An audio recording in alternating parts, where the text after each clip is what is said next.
நாங்கள் இப்போதுதான் ஆரம்பித்தோம். ஜென்சி தலைமுறை என்றெல்லாம் செல்லங்கொஞ்சி கொண்டு நீண்ட காலம் தங்களுடைய விட்டேத்தியான விஷயங்களை செய்து கொண்டிருக்க முடியாது.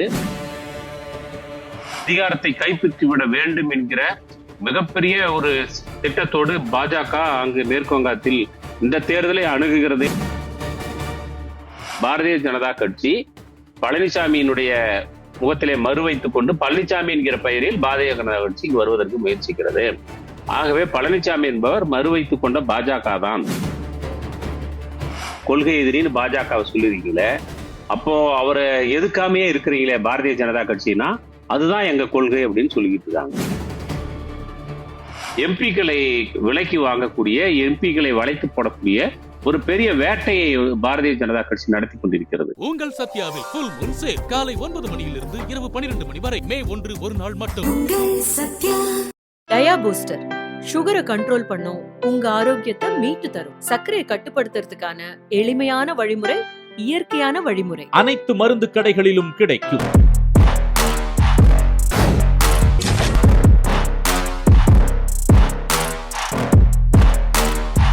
மதிமுகம் நேயர்களுக்கு வணக்கம். அரசியல் திணை நிகழ்ச்சிக்கு வரவேற்பது நான் சிலம்பு செல்வி.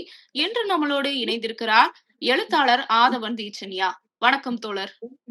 வணக்கம் தோழர், 2026 தேர்தல் முடிவுகள் வரப்போது. உங்களோட கணிப்புல யாரு ஆட்சிக்கு வர்றதுக்கு வாய்ப்பு இருக்கு தோழர்? ஆட்சிக்கு வருவதற்கு வாய்ப்புள்ள ஒரு கூட்டணி என்பது திராவிட முன்னேற்ற கழகத்தின் தலைமையிலான கூட்டணி. அதற்கான வாய்ப்பு இருக்கிறது என்பது ஒன்று. அது வர வேண்டும் என்பது என்னுடைய விருப்பமும் கூட. அது தனிப்பட்ட விருப்பம் அல்ல, அரசியல் ரீதியான விருப்பம். நிச்சயமாக அது நிறைவேறும் என்று நம்புகிறேன். 2026 சட்டமன்ற தேர்தல் முடிவுகளே இன்னும் வெளியாகல. அதுக்குள்ள விஜய் அவர்கள் சிஎம் ஆகிட்ட மாதிரியும், அவங்க கட்சியில இருக்கவங்களுக்கு அமைச்சர் பதவி கிடைச்சிட்ட மாதிரியும் தாவேக தொண்டர்கள் பல இடங்கள்ல போஸ்டர் ஒட்டியிருந்தாங்க. அது பயங்கர வைரல் ஆயிருச்சு. சோ இத பத்தி உங்களோட கருத்து என்ன தோழர்? அது அவங்களுக்கான ஒரு ஜனநாயக உரிமை. தேர்தலில் ஒரு கட்சி ஆரம்பிக்கிறதுக்கும், அரசியல்ல ஈடுபடுறதுக்கும், தேர்தலில் பங்கெடுக்கிறதுக்கும், பங்கெடுத்ததனாலேயே உடனே வெற்றி பெற்று விடுவோம் முடிவு கூட அறிவிக்க வேண்டிய அவசியம் இல்லை. ஏற்கனவே அந்த முடிவெல்லாம் தீர்மானிக்கப்பட்ட ஒன்று, முறைப்படி அறிவிக்க வேண்டியது ஒன்று மட்டும்தான் மிச்சம் இருக்கிறது என்பதை போன்று அவர்கள் பாவனை செய்து கொண்டு அவ்வாறு சோரட்டுகளில் விளம்பரம் செய்வது இதெல்லாம் அவர்களுக்குள்ள உரிமை.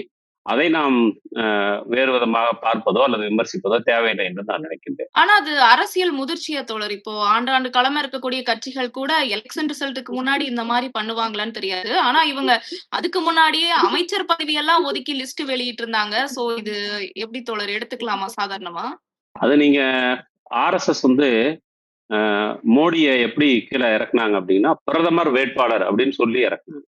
இந்திய அரசியல்ல அப்படியெல்லாம் பிரதமர் வேட்பாளர் அப்படின்னு ஒருத்தரை முன்னிறுத்தி எல்லாம் எப்பவுமே நடக்காது. அவங்க அப்படிதான் அவரை நிறுத்தினாங்க. இங்க தமிழ்நாட்டிலயும் அந்த மாதிரி முதல்வர் வேட்பாளர் அப்படின்னு சொல்லி யாரும் இதுவரைக்கும் சொல்லி கொண்டு போட்டி போட்டதில்லை. இப்போ இங்க முதல்வர் வேட்பாளர்னு விஜய முன்னிறுத்தி நடக்குது. இதெல்லாம் ஒரு ஒப்புமை இருக்குது. வரலாற்றுல இதுக்கு முன்னாடி இதுக்கான தவறான முன்னுதாரணங்கள் இருக்கு. அப்படி இருக்கும்போது அவங்க ஆட்சி அமைத்து விட்டதை போன்ற ஒரு மிதப்பிலும் பாவனையிலும் இருக்கிறார்கள் என்றால் அது அரசியல் முதிர்ச்சியா இல்லையா என்பதை மக்கள் பார்த்து கொண்டுதான் இருக்கிறார்கள். நீங்கள் தேர்தல் முடிந்த பிறகு முடிவு வர்றதுக்கு முன்னாடி இப்படி பண்றது பரவாயில்லையான்னு கேக்குறீங்க. அவங்க தேர்தல் நடக்கிறதுக்கு முன்னாடியே அப்படி இருந்தாங்கன்றதுதான் நம்ம பார்த்த ஒரு காட்சி. அதனால இதுலெல்லாம் அதிசயிக்கிறதுக்கோ வியப்படைகிறதுக்கோ ஒன்றும் இல்லைன்னு தான் நான் நினைக்கிறேன். நீங்க பாத்தீங்களா தோழர்? அதாவது தேர்தல் நடக்கிறதுக்கு முன்னாடியே அந்த மாதிரியான போஸ்டர் ஒட்டி, ஏன்னா நாங்க இதுதான் பார்த்தோம், அதை பார்த்த மாதிரி இல்ல. சோ அந்த மாதிரி இல்ல, அவங்களுடைய பேச்சு எல்லாமே நீங்க அவர் பேசுறது ஸ்டாலினுக்கள் எல்லாம் முடிஞ்சு போச்சு அப்படின்னு சொல்றதாகட்டும், அல்லது மே 4ஆம் தேதியோட எல்லாம் ஒரு முடிவுக்கு வரும்னு சொல்லி பேசுனதாகட்டும், இது எல்லாமே அவங்க ஆட்சிக்கு வந்துட்ட மாதிரியும், ஏதோ தமிழ்நாட்டு மக்கள் இப்படி ஒருத்தர் வர்றதுக்காக தான் காத்து கிடந்த மாதிரி தான் அவங்களுடைய துணி இருந்துச்சு. என்னை பொறுத்த வரைக்கும் இப்படி நம்ம ஒரு அரசியல் ரீதியா பேச வேண்டிய விஷயத்த இந்த விஷயத்த பேசுறதுக்காக இவ்வளவு நேரம் ஒதுக்குனதுங்கிறதே கூட என்னை பொறுத்த வரைக்கும் தேவையில்லாத ஒரு விஷயம் தான் நான் நினைக்கிறேன். இப்ப கம்யூனிஸ்ட் கட்சி மாதிரியான சில கட்சிகள்ல கூட, திமுகல கூட மாணவர் அமைப்புன்னு ஒன்று இருக்கும். அதுல இளைஞர்கள் அரசியல் வயப்பட்டு அப்புறம் கட்சிக்குள்ள கட்சி பணி செய்ய தொடங்குவாங்க. ஆனா தாவேகாவை பொறுத்த வரைக்கும் இளைஞர்கள் ஸ்ட்ரெயிட்டா கட்சி மெம்பர் ஆகி அரசியல் பணி செய்ய தொடங்குறாங்க. அதனாலதான் அவங்களுக்கு ஒரு அரசியல் புரிதல் இல்லாம இருக்கா? அது மட்டும் இல்லாம ஒரு கட்சிக்கு மாணவர் அமைப்புங்கிறது எவ்வளவு ஒரு முக்கியமான விஷயம் தோழர்? இல்ல இவங்க சொல்லக்கூடிய இதே மாணவர் பருவத்துலதான் நம்ம பார்த்துருக்குறோம். நீங்க ரோஹித் வெமுலா இந்த மாணவ பருவத்துல தான் தன்னுடைய ஒரு சுயமரியாதைக்காக வந்து போராடி ஒரு கட்டத்துல வந்து ஒரு சமத்துவம் என்பது இல்லாத போது அனைத்துமே ஒன்றுமில்லாமல் போய்விடுகிறது அப்படின்னு சொல்லி அவன் வேற வழி இல்லாம தற்கொலையை தழுவ வேண்டியதாயிருச்சு. இதே வயதுல உள்ளவங்க தான் இன்னைக்கும் டெல்லி ஜவஹர்லால் நேரு பல்கலைக்கழகத்துல போராடிக்கிட்டு இருக்காங்க. ஒரு கல்வி வளாக ஜனநாயகத்திற்காக, மாணவர்கள் உரிமைக்காக இன்னைக்கு அவங்க போராடிக்கிட்டு இருக்காங்க. நீங்க வரலாறு நெடுகிலும் இந்த வயது வரம்புக்குள் இருக்கிறவர்கள் தான் மிகப்பெரிய மாற்றங்களுக்கு பல்வேறு நாடுகளில் வழியமைத்திருக்கிறார்கள், போராடி இருக்கிறார்கள், சாதித்திருக்கிறார்கள். ஆகவே இது ஏதோ வந்து ஒரு தொட்டில் இருக்கிற குழந்தை பால் புட்டியை வீசி எறிஞ்சிட்டு பாலிடிக்ஸ்க்கு வந்த மாதிரி நம்ம பேச வேண்டிய அவசியம் இல்லை. இந்த வயதில் இருப்பவர்கள் மிகுந்த அரசியல் முதிர்ச்சியோடு இந்த சமூகத்தை மாற்றி அமைக்க வேண்டும், அல்லது இந்த சமூகத்திற்கு நாம் நம்மால் ஆன அனைத்து உதவிகளையும் செய்ய வேண்டும், தொண்டாற்ற வேண்டும், தன்னுடைய அறிவு, திறமை, ஆற்றல் அனைத்தையும் இந்த சமூகத்திற்கு பயன்படுத்த வேண்டும் என்கிற கடப்பாட்டு உணர்வோடு இங்கு வந்திருக்கிறார்கள். இது சுதந்திர போராட்ட காலத்திலிருந்து நீங்கள் எடுத்துக்கொண்டால் இன்று வரைக்கும் மக்கள் மத்தியிலே பணியாற்றக்கூடிய, மக்களின் பிரச்சனைகளை உன்னிப்பாக கவனித்து அதற்கு தீர்வை தேடக்கூடிய பலரும் இந்த இளம் வயதில்தான் தங்களுடைய பங்களிப்புகளை செய்திருக்கிறார்கள். ஆகவே நீங்க வந்து இவங்களுக்கு அப்படி ஒரு சலுகையை வந்து எல்லாரும் நம்ம கொடுத்துக்கிட்டு இருக்கிறதுங்கிறதே கூட ஒரு தேவையற்ற விஷயம் தான் நினைக்கிறேன்.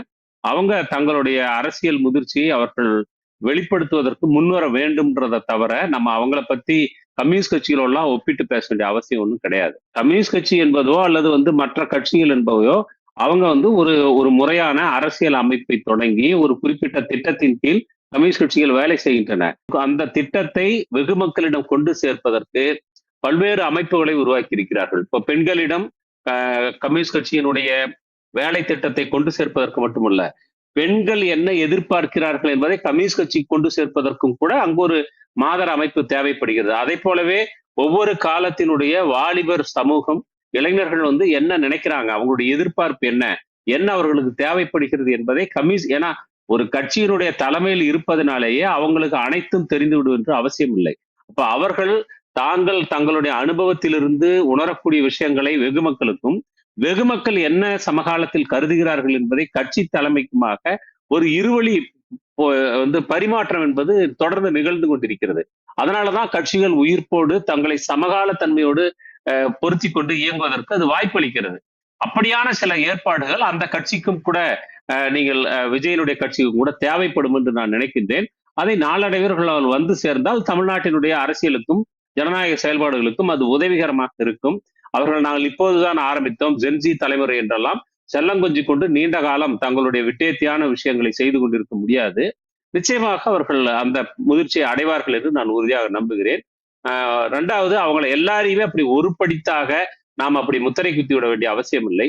சமூகத்தில் ஏதோ ஒரு வகையில் பொது பணிகளிலே தங்களை ஈடுபடுத்திக் கொள்ள வேண்டும் என்கிற விருப்பார்வம் உள்ள இளைஞர்கள் வேறு இயக்கங்களை அறிவதற்கு முன்பாக ஒரு பிரபலமான தலைவர் அல்லது ஒரு பிரபலமான திரைக்கலைஞர் அவர் ஒரு கட்சி ஆரம்பிக்கிறாரு, அவர் வந்து ஒரு அறைகோல் கொடுக்கிறாரு, நம்ம அவங்களோட சேர்ந்தோம்னா எளிதாக அவரோடு அடையாளப்படுத்தி கொண்டு நம்முடைய பணிகளை முன்னெடுக்க முடிகின்ற ஒரு விஷயத்துல இருந்து கூட அவங்க அந்த முடிவுக்கு வந்திருக்கலாம்.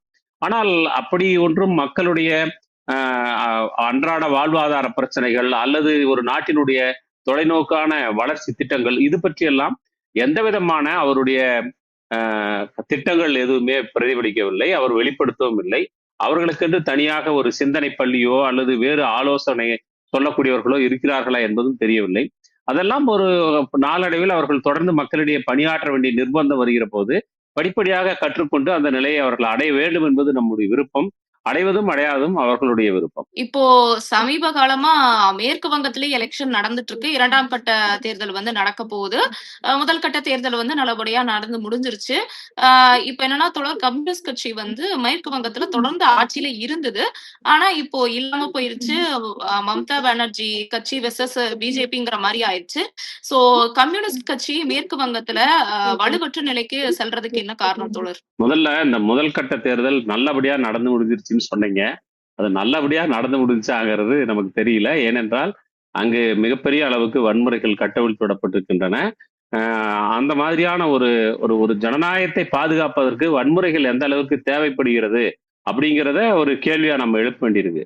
ரெண்டாவது, இப்போ 2ஆம் கட்ட தேர்தலை நோக்கி போகிற போது எனக்கு என்ன தோணுது அப்படின்னு சொன்னா, ஏறத்தாழ இடது முன்னணியிடமிருந்து ஆட்சி அதிகாரத்தை தட்டி பறிக்க வேண்டும் என்று மம்தா, பாஜக இவர்களெல்லாம் எப்படி களத்தில் இறங்கினார்களோ ஏறத்தாழ அது போன்ற ஒரு தீவிரமான வன்முறை மனோபாவத்தோடு ஒரு மிகப்பெரிய வாக்காளர்களை மிகப்பெரிய மன நெருக்கடிக்கு உள்ளாக்கி அதிகாரத்தை கைப்பற்றி விட வேண்டும் என்கிற மிகப்பெரிய ஒரு திட்டத்தோடு பாஜக அங்கு மேற்கு வங்கத்தில் இந்த தேர்தலை அணுகுகிறது என்று நான் வந்து புரிஞ்சுக்கிட்டு இருக்கேன். ஏன்னு சொன்னா நீங்க அவங்க தேர்தல் ஆணையம் அங்கு அந்த அதிரடி படைகளை கொண்டு வந்து இறக்கியதாகட்டும், பாதுகாப்பு என்கிற பெயரால் வாக்காளர்களுக்கு பாதுகாப்பு தருவது என்கிற பெயரால் அவர்கள் அங்கு செய்து கொண்டிருக்கிற விஷயம்.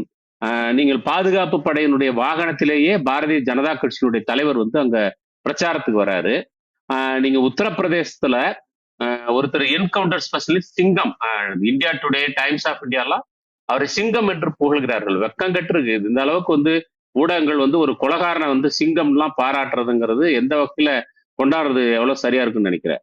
ஒரு உத்தரப்பிரதேசத்துல ஒரு என்கவுண்டர் என்கிற பெயரில் போலி மோதல்கள் மூலமாக நூற்றுக்கணக்கானவர்கள் கொல்லப்பட்டிருக்கிற ஒரு சூழலில் என்கவுண்டர் ஸ்பெஷலிஸ்ட் அவர் சிங்கம் என்று இன்றைக்கு அவங்க வந்து புகழ்ந்து கொண்டு அவரை மேற்கு வங்காளத்தில் கொண்டு வந்து இறக்கியிருக்கிறார்கள்.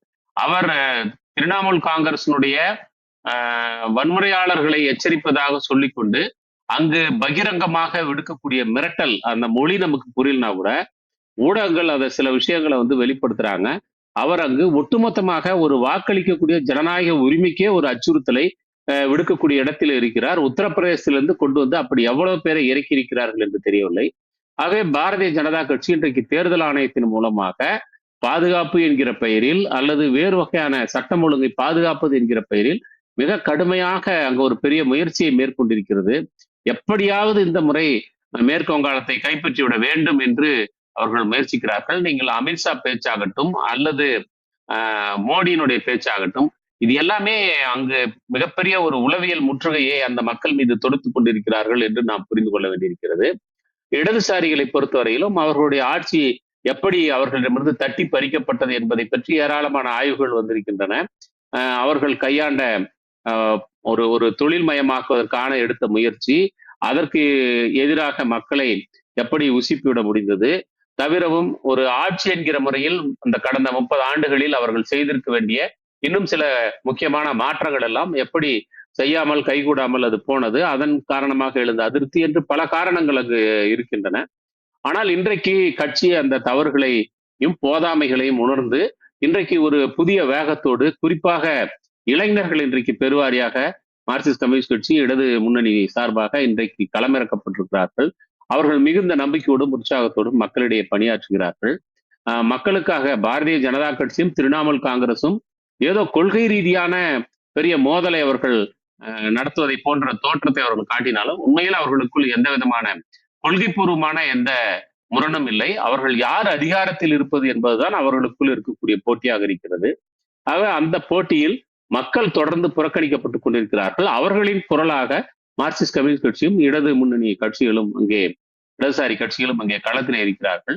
நிச்சயமாக அவர்கள் தங்களுடைய தீர்மானமான பங்கினை வகிப்பார்கள் என்று நான் நம்புகிறேன். இப்போ அடுத்து கம்யூனிஸ்ட் கட்சி மேற்கு வங்கத்துல ஆட்சியை பிடிக்கிறதுக்கு வாய்ப்பு இருக்குங்களா? ஏன்னா இப்போ தொடர்ந்து வந்து திரிணாமுல் காங்கிரஸ் தான் ரூலிங்ல இருக்காங்க. அடுத்து யாரு வரப்போறாங்கன்னு தெரியல. சோ இந்த முறையாவது கம்யூனிஸ்ட் கட்சி அங்க ரூலிங்க்கு வரதுக்கு வாய்ப்பு இருக்க தோழர்? உடனடியா அப்படி நடக்கும்ன்ற நம்பிக்கைலாம் எனக்கு இல்ல.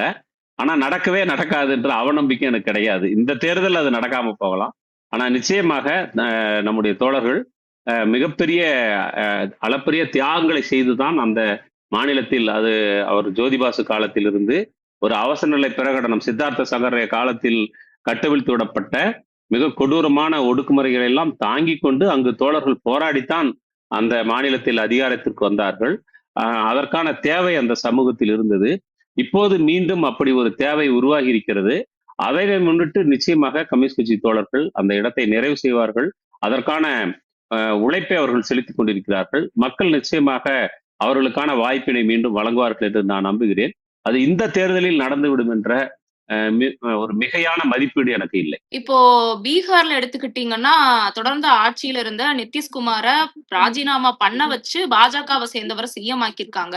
சோ தொடர்ந்து ஒவ்வொரு மாநிலங்கள்லயும் பாஜக வலுப்பெற்று வந்துட்டே இருக்குல்ல தோழர். இதுக்கு என்ன காரணம் தோழர்? இல்ல, பாஜக வலுப்பெற்றதை போன்ற ஒரு தோற்றத்தை உருவாக்குகிறதே ஒழிய உண்மையில் அது வலுப்பெறவில்லை. அது தொடர்ச்சியாக தன்னுடைய குயுக்தியான அணுகுமுறையின் காரணமாக ஒவ்வொரு மாநிலத்தையும் அது அபகரித்துக் கொண்டிருக்கிறது என்பது சொல்வதுதான் சரியாக இருக்கும். உண்மையில அதுதான் நடந்துகிட்டு இருக்கு. நீங்க அது எங்கெல்லாம் கூட்டணி அரசு என்று அமைக்கிறதோ அந்த இடத்தில் முதலில் அது தனக்கு போதுமான ஆதரவு தளம் இல்லாத இடங்களில் அங்கு வலுவாக இருக்கக்கூடிய ஒரு கட்சியுடன் அது கூட்டு வைக்கிறது. பிறகு அந்த கட்சியை பலவீனப்படுத்துகிறது. பிறகு தன்னுடைய பலத்தை அதிகரித்துக் கொண்டோ அல்லது அந்த கூட்டணி கட்சியவே வந்து நாளடைவில் படிப்படியாக பலவீனமடை செய்வது அல்லது அதிலே ஒரு பிளவினை உருவாக்குவது, தன்னை ஒரு பெரிய சக்தியாக மாற்றிக்கொண்டு அதிகாரத்தை கைப்பற்றுவது என்பதுதான் அது எல்லா இடங்களிலும் கையாளக்கூடிய அணுகுமுறையாக இருக்கிறது. அந்த அணுகுமுறை பீகாரில் இப்போது உடனடியாக நமக்கு கண்ணுக்கு தெரிகிறது. ஆனால் அது கடந்த காலம் முழுவதும் அப்படித்தான் செயல்பட்டு இருக்கிறது. நாம் அந்த அனுபவத்திலிருந்து தான் தமிழ்நாட்டிலும் அப்படி ஒரு நிலைமை வந்துவிடக் கூடாது. பாரதிய ஜனதா கட்சி பழனிசாமியினுடைய முகத்திலே மறு வைத்துக் கொண்டு பழனிசாமி என்கிற பெயரில் பாரதிய ஜனதா கட்சி இங்கு வருவதற்கு முயற்சிக்கிறது. ஆகவே பழனிசாமி என்பவர் மறு வைத்துக் கொண்ட பாஜக தான். அவர் கையிலே ஒப்படைக்கக்கூடிய அதிகாரம் என்பது பாரதிய ஜனதா கட்சி கையிலே ஒப்படைக்கக்கூடிய அதிகாரம் தான். அதற்கான ஒரு வாய்ப்பை தமிழ்நாட்டு மக்கள் வழங்கிவிடக் கூடாது என்ற ஒரு பதற்றத்தையும் ஒரு அரசியல் கூருணர்விலிருந்து உருவாகக்கூடிய ஒரு எச்சரிக்கையும் தான் நாம் தொடர்ந்து தமிழ்நாட்டு மக்களுக்கு சொல்லிக் கொண்டிருக்கிறோம். நிச்சயமாக பீகாரினுடைய அனுபவம் தான் ஒருவேளை அதிமுகவுக்கு வந்து ஒரு வெற்றி வாய்ப்பு கிடைக்குமானால் நிச்சயமாக இங்கும் அத்தகைய ஆபத்தும் ஒரு அரசியல் அவலமும் நேரும் என்பதை நாம் தொடர்ந்து சொல்லிக் கொண்டிருக்கிறோம். ஆனால் தமிழ்நாட்டு மக்கள் நிச்சயமாக அப்படி ஒரு வாய்ப்பை பாரதிய ஜனதா கட்சிக்கு ஒருபோதும் கொடுக்க மாட்டார்கள் என்று நான் உறுதியாக நம்புகிறேன். ஆனா என்ன பேசுபொருளா இப்ப சமீப காலமா சொல்லப்பட்டு வந்துட்டு இருக்குன்னா, இந்த எலெக்ஷன் இல்லாம அடுத்த எலெக்ஷன்ல விஜயோட பாஜக கூட்டணி வச்சு அதிமுகவோட இணைஞ்சு அதிமுகவை மட்டப்படுத்தி அடுத்த எலெக்ஷன்ல விஜய முதல்வர் கேண்டிடேட்டா நிக்க வைக்கிறதுக்கு பாஜக பின்னாடி ஒரு சதி தீட்டம் தீட்டுதுங்கிற மாதிரி ஒரு டாக் ஒண்ணு போயிட்டு இருக்கு. அது உண்மைதானா தோழர்? இது கொக்கு தலையில வெண்ணெயை வச்சு அது உருகி கொக்கு கண்ணை மறைச்சு அதுக்கப்புறம் கொக்கு பிடிக்கிறதுங்கிறதெல்லாம் ஏற்கனவே சொல்லப்பட்டுக்கிட்டு இருக்கிற கதைகள் தான். நமக்கு என்ன இப்போ கேள்வி அப்படின்னா, நீங்க அதிமுகவை பலவீனப்படுத்தி தாவேகாவை வந்து முன்னிலைப்படுத்தி 2029 தேர்தலில் தாவேகாவும் பாஜகவும் கூட்டு சேர்றதுக்கான ஒரு திட்டம் அதுக்கெல்லாம் இருக்கலாம். ஆனா அப்படியே வந்தாலும் கூட தாவேகாவும் பாஜகவும் சேர்ந்து வந்தாலும் கூட மக்கள் நிராகரிப்பார்கள் என்பதுதான். நீங்க விஜய் வந்து எங்களுக்கு பாஜக கொள்கை எதிரின்னு சொன்னாங்க. சரி, கொள்கை எதிரிய வந்து சொல்லிட்டீங்களே, கொள்கை எதிரின்னு பாஜகவை சொல்லிருக்கீங்களே, அப்போ அவரை எதுக்காமையே இருக்கிறீங்களே பாரதிய ஜனதா கட்சினா அதுதான் எங்க கொள்கை அப்படின்னு சொல்லிக்கிட்டு இருக்காங்க. இதுதானே இப்போ நம்ம பார்த்துக்கிட்டு இருக்கோம். பாரதிய ஜனதா கட்சி தொடர்ச்சியாக மக்களுக்கு விரோதமாக, நாட்டினுடைய இறையாண்மைக்கும் ஒற்றுமைக்கும் எதிராக, வளர்ச்சிக்கு எதிராக, மத நல்லிணக்கத்திற்கு எதிராக, ஜனநாயகத்திற்கு எதிராக தொடர்ச்சியாக அது பல்வேறு விதமான நடவடிக்கைகளை மேற்கொண்டிருக்கிறது. இதுவரைக்கும் தாவேகா கட்சி அதன் மீது எந்த ஒரு கருத்தையும் தெரிவிக்காமல் அது தொடர்ச்சியாக தள்ளி போட்டுக் கொண்டே இருக்கிறது. அல்லது அதை பேசாமல் அந்த இடத்தை கடக்க பார்க்கிறது. கேட்டால் நாங்கள் மாநிலத்தில் தான் கவனம் செலுத்துகிறோம் என்று பேசுகிறார்கள். நாளைக்கு ஒருவேளை உள்ளாட்சி தேர்தல் வருகிறது என்று சொன்னால் மாநில பத்தி எதுவும் பேச மாட்டாங்களா? உள்ளாட்சியை பத்தி மட்டும். இது வந்து ரொம்ப அபத்தமானதா இருக்கிறது. ஒருவேளை இதுதான் அவர்களுடைய கொள்கை என்று சொன்னால் இந்த கொள்கை எதிரி என்ற பெயரை சொல்லிக்கொண்டு என்று அறைகோல் கொடுத்துவிட்டு பாரதிய ஜனதா கட்சியினுடைய எந்த ஒரு நடவடிக்கையும் எந்த எதிர்ப்பும் இல்லாமல் ஆதரித்துக் கொண்டு இருக்கக்கூடிய தாவேகாவையும் சேர்த்துத்தான் மக்கள் தோற்கடிப்பார்களே ஒழிய நிச்சயமாக அதற்கு பாரதிய ஜனதா கட்சி உடன் வருகிறது என்பதனாலேயோ அல்லது பாரதிய ஜனதா கட்சியோடு தாவேகா இருக்கிறதுனால என்பதனாலேயோ மக்கள் ஏமாந்து போய்விட மாட்டார்கள்.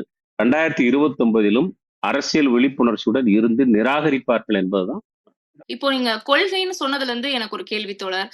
பெரியார கொள்கை தலைவரா ஏத்துக்கிட்ட தாவேகா சமீபமா பெண்கள விசில் சின்னம் கோலம் போடுங்கன்னு சொன்னாரு. அப்புறம் சர்ச்சில போய் முட்டி போட்டு வாக்கு சேகரிச்சாரு. சமீபமா இன்னைக்கு காலையில கூட திருச்செந்தூர் கோயிலுக்கு போயி சாமிய வழிபட்டு வந்துட்டு இருந்தாரு. சோ பெரியார கொள்கை தலைவரா ஏத்துக்கிட்டவரு, இப்படி தொடர்ந்து பெண்கள கோலம் போட சொல்றதும், மதத்த ஆதரிக்கிற மாரி சில செயல்பாடுகள்ல ஈடுபடுறதும் பண்ணிட்டு இருக்காரு. சோ உண்மையாமே பெரியார் கொள்கைனா அவருக்கு என்னன்னு தெரிஞ்சிருக்கா? இல்ல அப்டின்னா என்னதான் தோழர் நீங்க சொல்லுங்க? இல்ல மறுபடியும் நீங்க இந்த இந்த இந்த நேர்காணல நீங்க விஜய நோக்கியே திருப்பிட்டு இருக்கிறீங்க. இந்த ஜனகராஜ் ஒரு படத்துல எல்லாத்தையும் கலந்து போட்டு 100 மிக்சர் கொடுங்கன்னு கேட்கிற மாதிரி எல்லாரையும் கலந்து அவர் தங்களுடைய கொள்கை வழிகாட்டிகள், வணக்கத்திற்குரிய தலைவர்கள் என்று அவருக்கு பல பேரை வந்து அவர் சொல்லிட்டு இருக்காரு. அதனால நீங்க அதை வச்சுக்கிட்டுலாம் வந்து அவருக்கு எல்லாம் தெரிஞ்சிருக்கணும் அல்லது தெரியாம இருக்கணும் நம்ம பேசிட்டு இருக்க வேண்டிய அவசியம் இல்லை.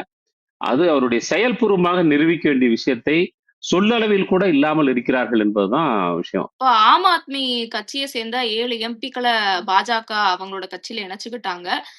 இப்ப ஆம் ஆத்மி கட்சி அதாவது டெல்லியில சீக்கிரமா வளர்ந்து இப்போ சீக்கிரமா வந்து அவங்க இதாயிட்டாங்க, நிராகரிக்கப்பட்டுட்டாங்க. ஆம் ஆத்மி கட்சியையும் பாஜக உள்ள பூந்து கலைச்சிருக்காங்க. சோ இத பத்தின உங்க பார்வை தோழர்? இல்ல, ஆம் ஆத்மி கட்சி அது உருவாகி வந்த விதம், அதில் அண்ணா ஹசாரே போன்றவர்கள் பங்களிப்பு, இது மாதிரியான பல விஷயங்கள் அதன் மீது விமர்சனம் இருக்கிறது. அதெல்லாம் தனியான விஷயம். ஆனா இன்னைக்கு நீங்க அந்த கட்சியினுடைய எம்பிக்கள் தாவி இருக்கிறாங்க. அதிலும் பாத்தீங்கன்னா அதுல ஒருத்தர் வந்து அந்த மித்தான் நினைக்கிறேன், அவருடைய வீட்டுல தான் அரவிந்த் கெஜ்ரிவால் மத்தியானம் 12:30 மணி வரைக்கும் இருந்திருக்கிறார். அவங்க வீட்டுல தான் இருந்திருக்கிறார். அதுக்கப்புறம் அவர் தன்னுடைய சொந்த வீட்டுக்கு அங்கிருந்து கிளம்பி போறாரு. 3 மணிக்கு அரவிந்த் கெஜ்ரிவால் 12:30 மணிக்கு கிளம்பி போறாரு. 3 மணிக்கு அவர் கட்சி மாறி இருக்கிறார். அப்படின்னா இது உள்வேலை நீண்ட காலமா நடந்திருக்கு. பாரதிய ஜனதா கட்சியை பொறுத்த வரைக்கும் அது கொண்டு வரக்கூடிய இந்துத்துவ நிகழ்ச்சிகளை நிறைவேற்றிக் கொள்வதற்கு அதற்கு 3/2 பங்கு பலம் தேவைப்படுகிறது. ஏற்கனவே அவர்கள் மேலவையிலே அவர்களுக்கு போதுமான எண்ணிக்கை பலம் இல்லை. இன்னும் 7 பேர் 18 பேர் அவங்களுக்கு தேவைப்படுது எண்ணிக்கை பலம். இப்ப இந்த 7 பேர் சேர்ந்தது இல்லாம. அப்போ பாத்தீங்கன்னா அங்க ஒரு மேலவையில் தன்னுடைய பலத்தை உருவாக்கி கொள்வதற்கு எம்பிக்களை விலைக்கு வாங்கக்கூடிய, எம்பிக்களை வளைத்து போடக்கூடிய ஒரு பெரிய வேட்டையை பாரதிய ஜனதா கட்சி நடத்தி கொண்டிருக்கிறது. அதற்கு பல பேரை அவர்கள் முயற்சித்துக் கொண்டிருக்கிறார்கள். அப்படி முயற்சிக்கிற போது யார் யாரை கொண்டு வருவதற்கு என்னென்ன வழிமுறைகளை கையாள்வது என்பதை பற்றி பாரதிய ஜனதா கட்சிக்கு மிகப்பெரிய திட்டம் இருக்கிறது. பல்வேறு விதமான நிறுவனங்கள் கையிலே இருக்கிறது, அதிகாரமுள்ள நிறுவனங்கள். அவர்களை வைத்து நேரடியாக பாரதிய ஜனதா கட்சி இந்த பேரத்திலே ஈடுபடுகிறதா என்று கூட நமக்கு சந்தேகமா இருக்கிறது. இந்த அமைப்புகள் எல்லாம் சேர்ந்து பல்வேறு நெருக்கடிகளை உருவாக்கி பாரதிய ஜனதா கட்சி என்கிற வாஷிங் மிஷினுக்குள் வந்துவிட்டால் நீங்கள் தப்பித்து விடலாம், உங்கள் மீது இருக்கக்கூடிய கரையெல்லாம் போய்விடும் என்று நெருக்கடி கொடுத்து அவர்கள் தான் அழைத்து வருகிறார். உதாரணமாக நான் சொல்லக்கூடிய இந்த மிட்டல் என்பவர், அவர் வந்து அவருடைய நிறுவனத்துல ரெய்டு நடக்குது. ரெய்டு நடந்து 9 நாள் கழிச்சு அவர் பாரதிய ஜனதா கட்சியில போய் சேர்றாரு. இப்படி நீங்க இந்த பாரதிய ஜனதா வேறு கட்சிகளிலிருந்து பாரதிய ஜனதா கட்சிக்கு வந்து சேர்ந்திருக்கக்கூடிய எம்எல்ஏக்கள், எம்பிக்கள், சில கட்சிகள், இதனுடைய வரலாறு பூரா நீங்க எடுத்து பார்த்தீங்கன்னா இந்த நபர்கள் இந்த கட்சிக்குள்ள வந்து சேர்றதுக்கு முன்னாடி ஏதாவது ஒரு வகையில அரசினுடைய, ஒன்றிய அரசினுடைய நேரடிய கட்டுப்பாட்டின் கீழ் இயங்கக்கூடிய பல்வேறு விதமான நிறுவனங்களுடைய சோதனைகள், நெருக்கடிகள், அச்சுறுத்தல்கள் இருந்திருக்கிறது என்பதை நம்மால் உணர முடிகிறது. ஆகவே இந்த 7 பேரும் அப்படியே ஆம் ஆத்மி கட்சியினுடைய கொள்கையை அலசி ஆராய்ந்து பிச்சு பீராஞ்சி அப்படியே பார்த்துட்டு பாரதிய ஜனதா கட்சியை போல ஒரு கட்சி உலகத்திலே இல்லை அப்படின்னு சொல்லி எல்லாம் கொள்கை முடிவு எடுத்து போனதா நீங்க புரிஞ்சுக்க வேண்டிய அவசியம் இல்லை. அவர்களுக்கு இருக்கக்கூடிய சொந்த நெருக்கடி, ஆதாயங்கள், இதன் காரணமாக அவர்கள் வந்து கட்சி மாறி இருக்கிறார்களே ஒழிய வேறு இதற்கு பெரிய நோக்கங்கள் இருப்பதாக நாம் புரிந்து கொள்ள வேண்டிய அவசியம் இல்லை.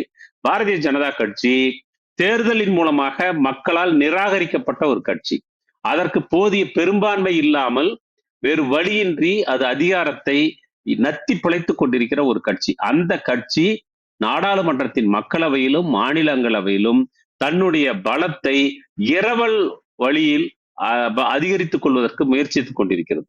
அதற்காக பலரையும் விலைக்கு வாங்குவதற்கும், அச்சுறுத்தி பணிய வைப்பதற்கும், கையை முறுக்கி நட்பு பாராட்டுவதற்கும் அது பல்வேறு நிறுவனங்களை பயன்படுத்துகிறது, ஏவல் அமைப்புகளாக அவற்றை மாற்றிக் கொண்டிருக்கிறது. அதன் நெருக்கடியில் தான் இவர்கள் வந்திருக்கிறார்கள். இன்னும் கூட அவர்களுக்கு போதிய பெரும்பான்மை, 3/2 பங்கு பெரும்பான்மைக்கு இன்னும் கூட 18 பேர் தேவை என்கிறார்கள். அதற்காக வேறு சில கட்சிகளில் கூட அவர்கள் ஊடுருவி சில அச்சுறுத்தல்களையும் அல்லது வேறு வகையான நப்பாசைகளையும் காட்டி வேறு கட்சிகளினுடைய நாடாளுமன்ற உறுப்பினர்களை கூட அவர்கள் விலைக்கு வாங்குவதற்கோ அல்லது தம் பக்கம் கொண்டு வந்து சேர்ப்பதற்கோ ஆபத்து இருக்கிறது என்பதைத்தான் நாம் இந்த நேரத்திலே சொல்ல வேண்டியிருக்கிறது. இன்னைக்கு பஞ்சாப் மாநிலத்துல பாருங்க, அதுக்கு 2 எம்பியோ 3 எம்எல்ஏ 2 எம்எல்ஏ 3 எம்எல்ஏ தான் இருக்காங்க பாரதிய ஜனதா கட்சிக்கு. ஆனால் அது அங்கே இருக்கக்கூடிய எம்எல்ஏக்களை பேரம் பேசுவதற்கு முயற்சித்துக் கொண்டிருக்கிறது என்ற குற்றச்சாட்டு வந்திருக்கிறது. இப்ப நாடாளுமன்ற ஜனநாயகம் என்கிற ஒரு விஷயத்தையே, நம்முடைய அரசியல் சட்டத்தினுடைய மாண்பையே இன்றைக்கு சீர்குலைத்துக் கொண்டிருக்கிறது பாரதிய ஜனதா கட்சியும் ஒன்றிய அரசும். நீங்க மக்களால் தேர்ந்தெடுக்கப்படுவதற்கு பதிலாக மக்கள் ஒரு கட்சியினுடைய பிரதிநிதிகளை தேர்ந்தெடுக்கிறார்கள். பாரதிய ஜனதா கட்சி அவர்களை தன்னுடைய கட்சிக்காரர்களாக மாற்றிக் கொண்டிருக்கிறது.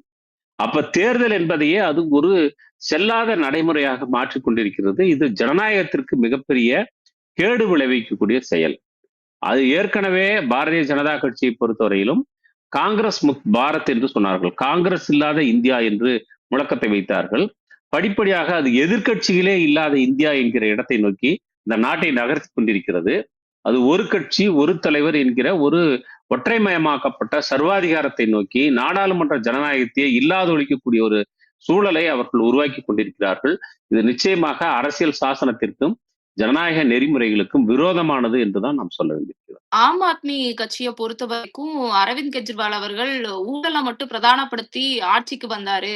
அவர்கிட்ட கொள்கை தெளிவு இல்ல, அதனாலதான் சீக்கிரம் ஆரம்பிச்சு சீக்கிரம் சிஎம் ஆகி இப்ப சீக்கிரமாவே வெளியே எக்ஸிட் ஆயிட்டாரு. சோ ஆம் ஆத்மி கிட்ட சரியான ஒரு கொள்கை பிடிப்பு இல்லாம வெறும் ஊழலை மட்டும் பிரதானப்படுத்தி ஆட்சிக்கு வந்தனாலதான் இந்த நிலைமைக்கு தள்ளப்பட்டதுன்னு ஒரு பார்வை இருக்கு. அது உண்மைதானா தோழர்? இல்ல, நான் அதான் சொல்றேன். இது ஆம் ஆத்மி கட்சியை பற்றி அதனுடைய கொள்கை, அதனுடைய நடைமுறைகள், கட்சி அமைப்பு இதையெல்லாம் குறுக்குவெட்டாக ஆய்வு செய்வதற்கான தருணம் அல்ல இது. அந்த கட்சி இந்திய ஜனநாயகத்தின் மீது நம்பிக்கை வைத்து தேர்தல் முறையிலே பங்கெடுத்து தன்னுடைய வெற்றியை அது ஈட்டியிருக்கிறது. அது இன்றைக்கு சட்டத்திற்கு புறம்பான வழிகளில் பாரதிய ஜனதா கட்சியால் அபகரிக்கப்படுகிறது. நாம இன்னைக்கு பேச வேண்டிய விஷயம் அதுதான். அந்த கட்சி ஒரு தன்னை உள்முகமாக பார்த்து அது சரி பண்ணிக்க வேண்டிய விஷயங்கள் அதுல இருக்கு. அதெல்லாம் வேற விஷயம். அது இப்போது விவாதிக்க வேண்டிய விஷயம் அது அல்லன்னு நான் நினைக்கிறேன்.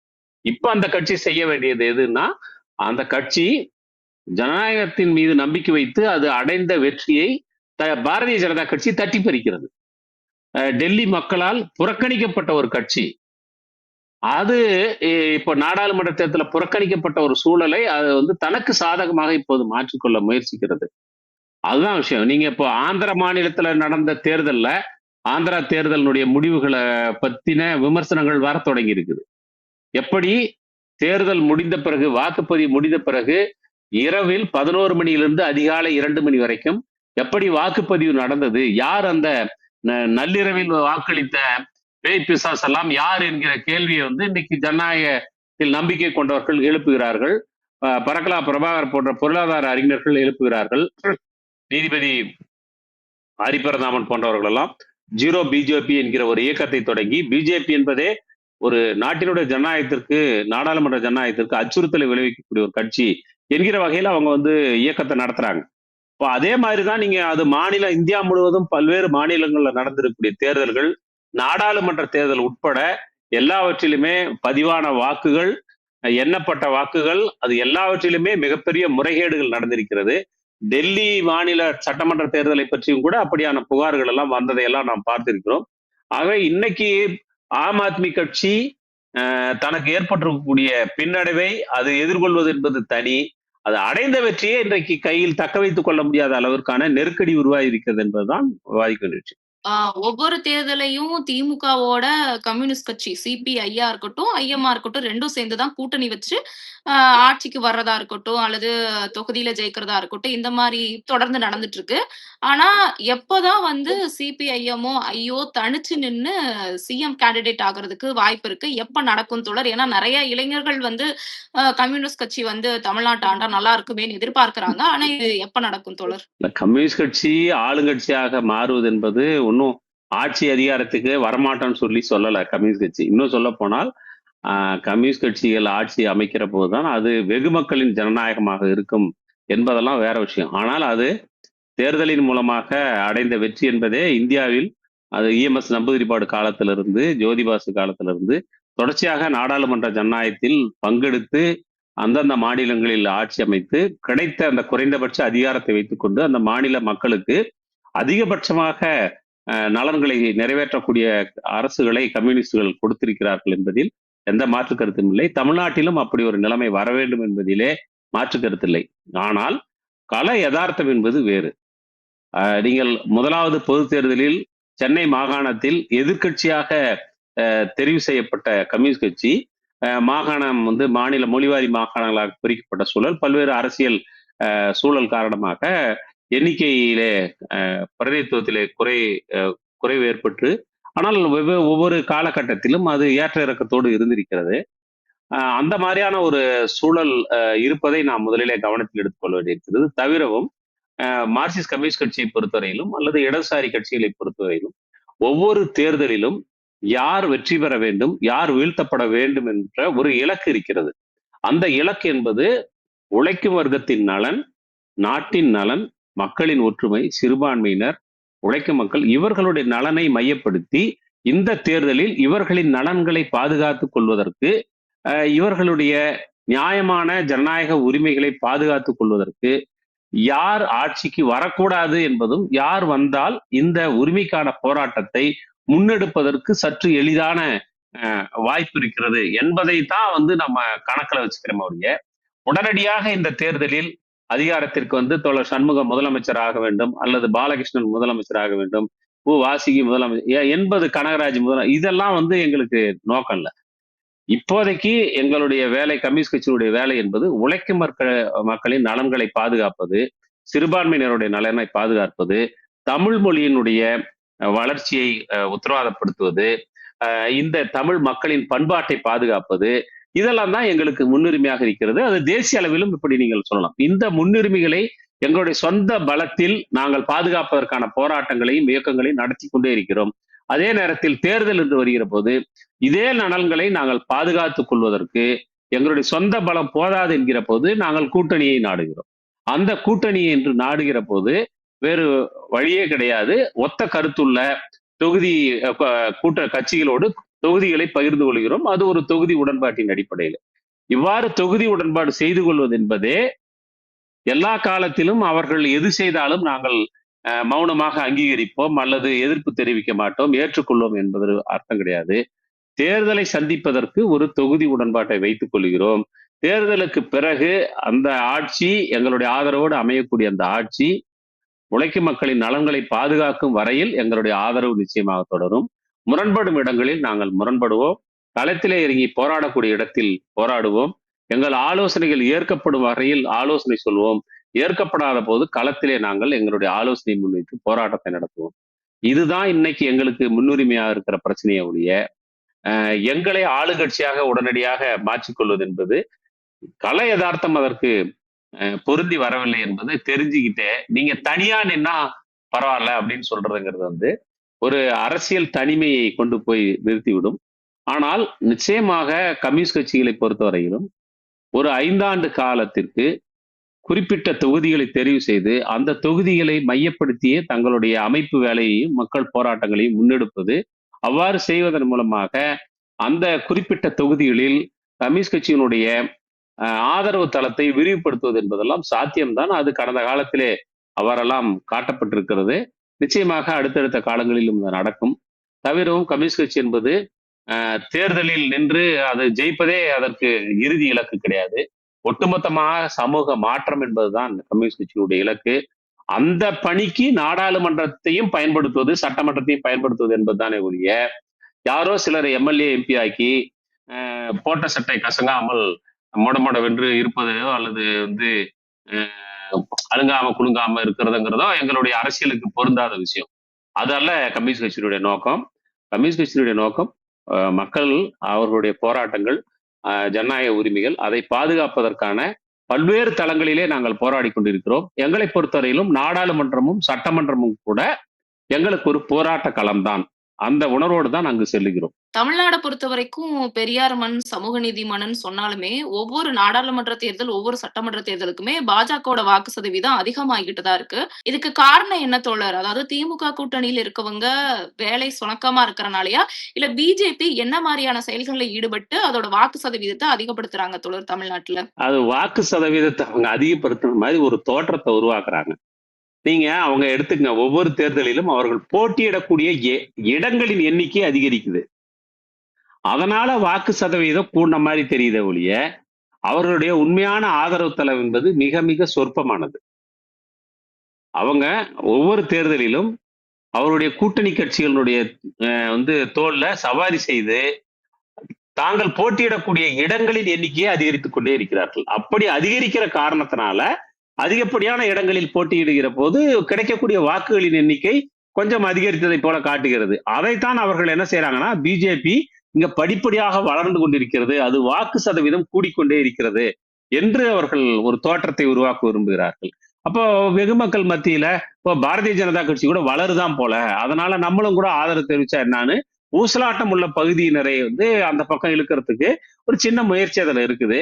ஆனா உண்மையில பாரதிய ஜனதா கட்சி தமிழ்நாட்டை பொறுத்தவரையில் அதன் ஆதரவு தளத்தை அப்படி ஒன்றும் பெரிதாக விரிவுபடுத்தி விடவில்லை. ஆனால் அதை நாம் விட்டேத்தியாக பார்த்து விட முடியாது. ஏனென்றால் தமிழ்நாட்டிற்கான ஒரு சமூக பொறியமைவை RSSம் பாஜகவும் தொடர்ந்து இங்கே கடைபிடித்துக் கொண்டிருக்கிறார்கள்.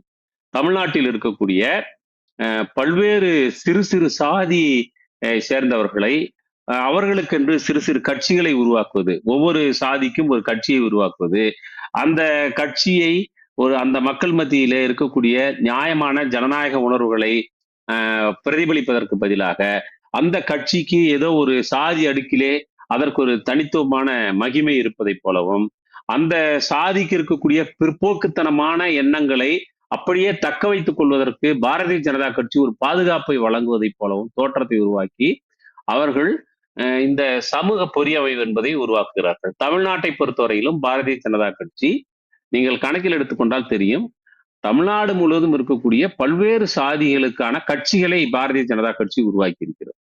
அவ்வாறு அதுக்கு பின்னால் RSS கலப்பணி இருக்கிறது.